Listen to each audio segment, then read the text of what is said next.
میں ایک پاکستانی جاسوس تھا۔ آج کی اسٹوری کی طرف جانے سے پہلے آپ سے ریکویسٹ ہے کہ اگر آپ ہمارے چینل پر نئے ہیں تو ہماری اس ویڈیو کو لائک کرنے کے ساتھ ساتھ ہمارے چینل کو سبسکرائب کریں اور بیل آئیکن دبانا بالکل مت بھولیے گا۔ اور اگر آپ فیس بک پر ہمارے ساتھ ہیں تو ہماری اس ویڈیو کو لائک کرنے کے ساتھ ساتھ ہمارے پیج کو بھی لائک کیجیے۔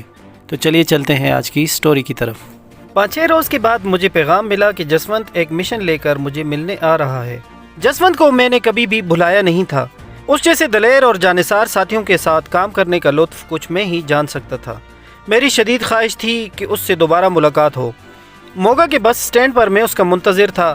میں مقررہ وقت سے قریباً آدھ گھنٹہ پہلے موگا پہنچ گیا تھا۔ موگا سے میری بہت تلخ یادیں وابستہ تھیں، لیکن فی الحال وہی ایک گوشہ عافیت ہمیں اس علاقہ میں میسر تھا، ورنہ تو ہر جگہ شکاری کتے ہمارے تعاقب میں تھے۔ تربیت کے مطابق جیسے ہی طے شدہ وقت ملاقات پورا ہوا، میں نے فوراً اس جگہ سے پرے ہٹ جانے کا ارادہ کر لیا۔ اس طرح میں کسی محفوظ گوشے میں کھڑا ہو کر مزید کچھ منٹ تک حالات کا جائزہ لینا چاہتا تھا۔ ابھی میں بمشکل اپنی جگہ سے گھوما ہی تھا جب اچانک کسی کے ہاتھ کا دباؤ مجھے اپنے کندھے پر محسوس ہوا۔ اس کے ساتھ ہی کسی کا خالص انگریزی لہجے میں فقرہ سنائی دیا، ہائے پرکاش۔ میں یکلخت گھوما اور دوسرے ہی لمحے حیرانگی اور خوشی کے ملے جلے تاثرات لے کر نوارد سے ہائے جسونت کا نعرہ لگا کر لپٹ گیا۔ اس مرتبہ جسونت کا حلیہ دیکھ کر مجھے بھی اس کے جسونت ہونے پر یقین نہیں آ رہا تھا۔ اس نے دھاریوال سوٹنگ کا بہترین سوٹ زیب تن کر رکھا تھا، چہرے پر سنہری فریم کی گہرے شیشوں والی اینک اور سر کے بالوں کا رنگ سیاہ کی بجائے ہلکا سنہری۔ راجپوتوں کے مخصوص انداز میں گھنی اور بل کھاتی مونچھیں، داڑھی کا نام و نشان بھی دکھائی نہیں پڑتا تھا۔ انگلی میں پہنی سونے کی بھاری انگوٹھی اور اسی مناسبت سے ہاتھ پر بندھی قیمتی گھڑی اس کے کسی ریاست کے ولی عہد ہونے کا اعلان کر رہی تھیں۔ اس کا یہ روپ میرے لیے حیران کن نہیں، چونکا دینے والا بھی تھا۔ میرے پچھلے تمام اندازے جو میں نے اس کے متعلق لگائے تھے غلط ثابت ہو چکے تھے۔ اس سے پہلے میں اسے ایک ان پڑھ اور محض اسمگلر نما جاسوس ہی جان سکا تھا، کیونکہ اس نے پچھلا مشن میرے زیر کمان کیا تھا۔ لیکن اب اس کا یہ روپ دیکھ کر مجھے یقین ہونے لگا تھا کہ یہ تو کوئی بہت ہی اعلیٰ پائے کی چیز ہے، کم از کم مجھ سے خاصا سینئر ایجنٹ۔ بڑی بے تکلفی سے اس نے میرا حال دریافت کیا اور ہم دونوں اپنی دانست میں موگا کے سب سے بہترین ہوٹل کی طرف روانہ ہو گئے۔ شریمان جی، میرا شبھ نام جسونت نہیں، ٹھاکر رگبیر سنگھ ہے۔ جسونت تو عزیز و اقارب مجھے پیار سے کہتے ہیں۔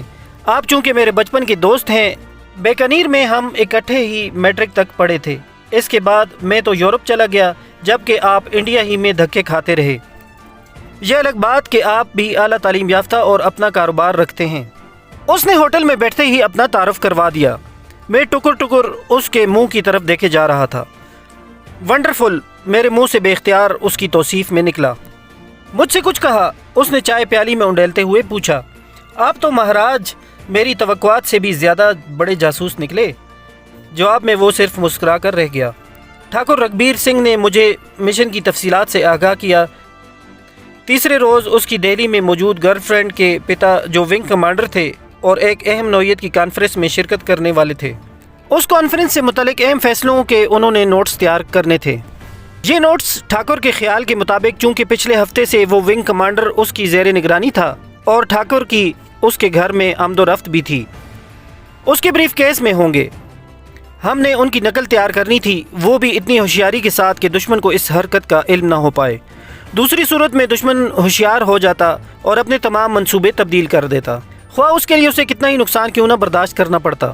میں چونکہ دستاویزات کی فوٹو کاپی کا ماہر تھا، اس کے علاوہ ٹھاکر رگبیر سنگھ کو جو حقیقتاً مجھ سے اعلیٰ درجے کا ایجنٹ تھا، میری صلاحیتوں پر اعتماد تھا، اور بقول اس کے پچھلا مشن تو صرف ٹرائل مشن تھا جس میں اس نے مجھے پرکھنا تھا۔ چونکہ میں اس کے معیار پر پورا اتر چکا ہوں، اس لیے اس کی خواہش کے مطابق اس کے ساتھ نتھی کر دیا گیا ہوں۔ دو جاسوس جب مل کر کام کرتے ہیں تو اصل میں وہ اپنی زندگی کے خطرناک ترین مرحلے میں داخل ہوتے ہیں، کیونکہ ایک آدمی سے یہ توقع کی جا سکتی ہے کہ وہ اپنے تئیں سوچ سمجھ کر قدم اٹھائے گا، اور غلطی بھی ہوئی تو اس کا خمیازہ اسے اکیلے ہی بھگتنا پڑے گا۔ لیکن دونوں کے اکٹھے کام کرنے میں صورتحال ذرا نازک قسم کی ہو جاتی ہے۔ ایک ایجنٹ کی معمولی سی غلطی دوسرے کو بھی اس کے ساتھ ہی لے ڈوبتی ہے، گو کہ ایک دوسرے پر اعتماد کیے بغیر اکٹھے کام کرنا ممکن نہیں ہوتا۔